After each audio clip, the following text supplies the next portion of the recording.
The Man of No Account by Bret Harte. His name was Fagg, David Fagg. He came to California in '52 with us, in the skyscraper. I don't think he did it in any adventurous way. He probably had no place else to go to. When a knot of us young fellows would recite what splendid opportunities we'd resigned to go, and how sorry our friends were to have us leave, and show daguerreotypes and locks of hair, and talk about Mary and Susan, the Man of No Account used to sit by and listen with a pained, mortified expression on his plain face, and say nothing. I think he had nothing to say. He had no associates, except when we patronized him, and, in point of fact, he was a good deal of sport to us. He was always seasick whenever we had a capful of wind. He never got his sea legs on either. And I never shall forget how we all laughed when Ethler took him a piece of pork on a string, but you know that time-honored joke. And then we had such a splendid lark with him. Miss Fanny Twinkler couldn't bear the sight of him, and we used to make Fagg think that she had taken a fancy to him, and sent him little delicacies and books from the cabin. You ought to have witnessed the rich scene that took place when he came up, stammering and very sick, to thank her. Didn't she flash up grandly and beautifully and scornfully? So like Medora, Rattler said. Rattler knew Byron by heart. And wasn't old Fagg awfully cut up? But he got over it, and when Rattler fell sick at Valparaiso, old Fagg used to nurse him. You see, he was a good sort of fellow, but he lacked manliness and spirit. He had absolutely no idea of poetry. I've seen him sit stolidly mending his old clothes when Rattler delivered the stirring apostrophe of Byron's To the Sea. He asked Rattler once, quite seriously, if he thought Byron ever got seasick. I don't remember Rattler's reply, but I do know we all laughed very much, and I have no doubt it was something good, for Rattler was smart. When the skyscraper arrived in San Francisco, we had a grand feed. We agreed to meet every year and perpetuate the occasion. Of course, we didn't invite Fagg. Fagg was a steerage passenger, and it was necessary, you see, now that we were ashore, to exercise a little discretion. Old Fagg, as we called him, he was only about 25 years old, by the way, was the source of immense amusement to us that day. It appeared that he had conceived the idea that he would walk to Sacramento, and actually started off afoot. We had a good time and shook hands with each other all around, and so parted. Ah me, only 8 years ago, and yet some of those hands, then clasped in amity, have been clenched at each other, or have dipped furtively in one another's pockets. I know that we didn't dine together the next year, because young Barker swore he wouldn't put his feet under the same mahogany with such a very contemptible scoundrel as that Mixer, and Nibbles, who borrowed money at Valparaiso from young Stubbs, who was then a waiter at a restaurant, didn't like to meet such people. When I bought a number of shares in the Coyote Tunnel in Mugginsville in '54, I thought I'd take a run up there and see it. I stopped at the Empire Hotel, and after dinner I got a horse and rode around town and out to the claim. One of those individuals whom newspaper correspondents called our intelligent informant, and to whom, in all small communities, the right to answer questions is tacitly yielded, was quietly pointed out to me. Habit had enabled him to work and talk at the same time, and he never pretermitted either.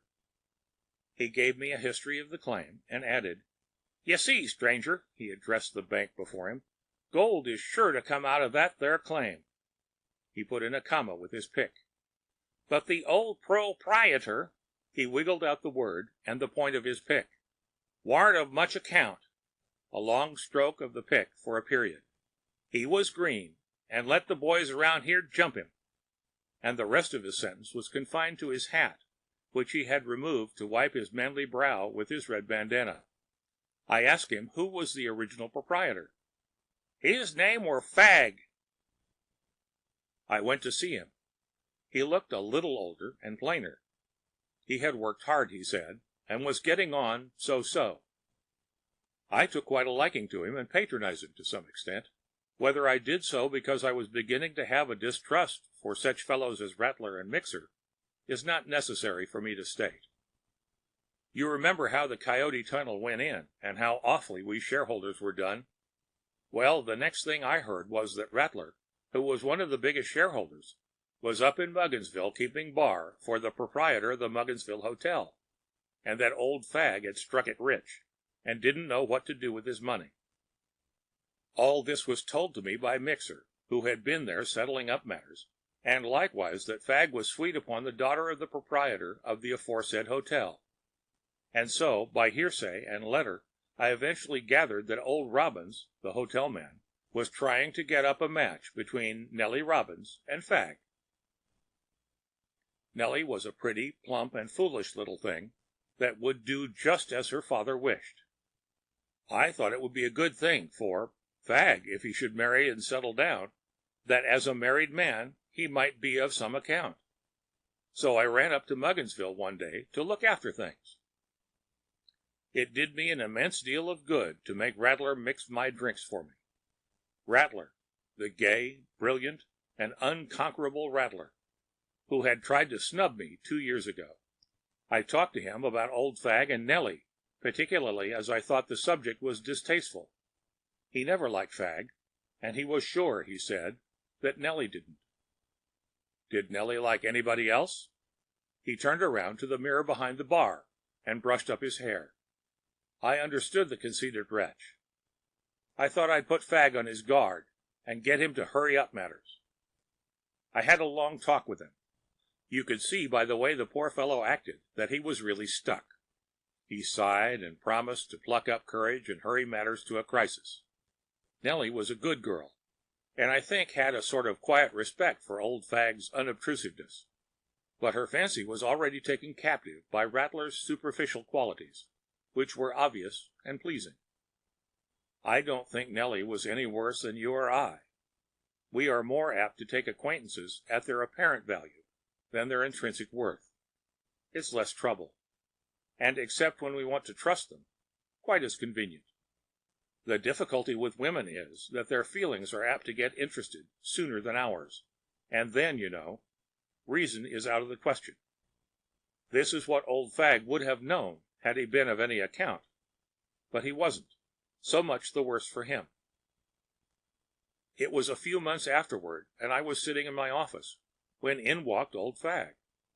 I was surprised to see him down, but we talked over the current topics in a mechanical manner of people who know that they have something else to say, but were obligated to get at it in that formal way.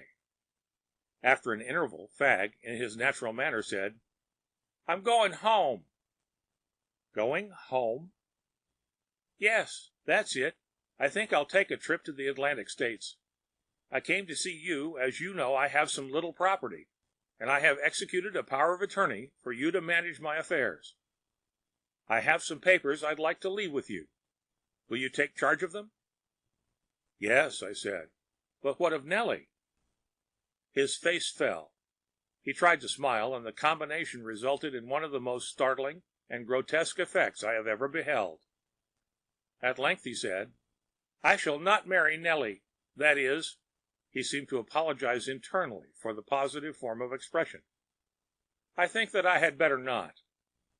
"David Fagg," I said with a sudden severity, "you're of no account." To my astonishment his face brightened. "Yes," he said, "that's it. I'm of no account. But I always knew it.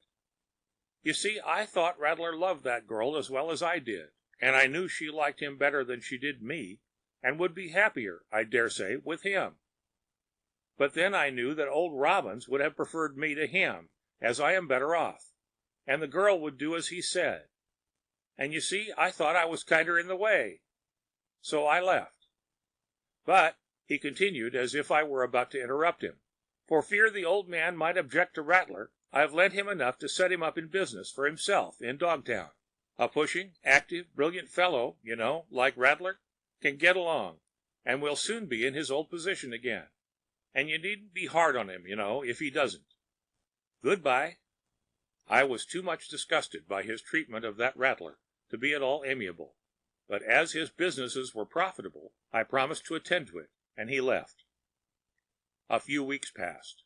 The return steamer arrived, and a terrible incident occupied the papers for days afterward. People in all parts of the States conned eagerly to the details of the awful shipwreck, and those who had friends aboard went away by themselves and read the long list of the lost underneath their breath. I read of the gifted, the gallant, the noble, and loved ones who had perished, and among them I think I was the first to read the name David Fagg. For the man of no account had gone home.